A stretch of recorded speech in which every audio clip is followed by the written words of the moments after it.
বৈরী আবহাওয়ার কারণে নোয়াখালীর বিচ্ছিন্ন দ্বীপ হাতিয়ায় নৌযান চলাচল বন্ধ রয়েছে। প্লাবিত হয়েছে নিঝুম দ্বীপের নিম্নাঞ্চল।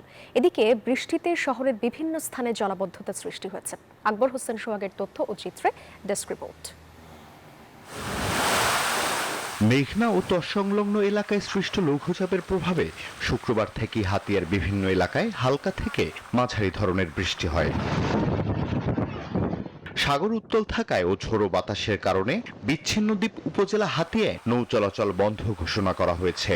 মাছ ধরার ট্রলার সহ ছোট নৌযানগুলোকে নিরাপদ আশ্রয়ে যেতে নির্দেশ দেওয়া হয়েছে। এদিকে বেড়িবাঁধ না থাকায় অতিরিক্ত জোয়ারের পানিতে নিঝুম দ্বীপের নিম্নাঞ্চল প্লাবিত হয়েছে। এতে হাতিয়ার নিম্নাঞ্চল সহ পৌরসভার বেশ কয়েকটি এলাকায় নতুন করে জলাবদ্ধতা সৃষ্টি হয়েছে। জলাবদ্ধতার কারণ হিসেবে দখল দূষণ আর প্রশাসনের উদাসীনতাকে দুষছেন এলাকাবাসী। বান্ডেল থাকলে প্রতি সেনমানিতে টাকা বাঁচবে। বিকাশ সেনমানি বান্ডেল কিনে জিতুন প্রতি লেনদেনে। আমাদের বাড়ি ঘরে পানি ঢুকে যায়, আমাদের রাস্তাটা ডুবে যায়, আমাদের বাচ্চারা স্কুলে যেতে পারে না। একটু সামান্য বৃষ্টি হয় তখনই কিন্তু আপনার এলাকাটা পানিবন্দী হয়ে যায়। মানুষ খুবই দুর্বিষহ জীবনযাপন হচ্ছে। কত কষ্ট করি আমরা হতি, কত কষ্ট করি বাপটা ত্রাণ দিই। এদিকে সকাল থেকে জেলা পরিষদের সহযোগিতায় 100 শিক্ষার্থী ও স্বেচ্ছাসেবী জলাবদ্ধতা নিরসনে খাল সংস্কারের কাজ করছেন।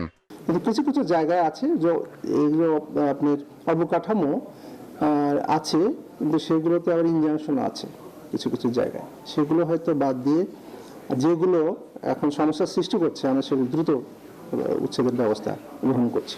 অবৈধভাবে দখলে থাকা খাল উদ্ধার করলে এই দুর্ভোগ থেকে মুক্তি পাবে নোয়াখালীবাসী, বলছেন স্থানীয়রা।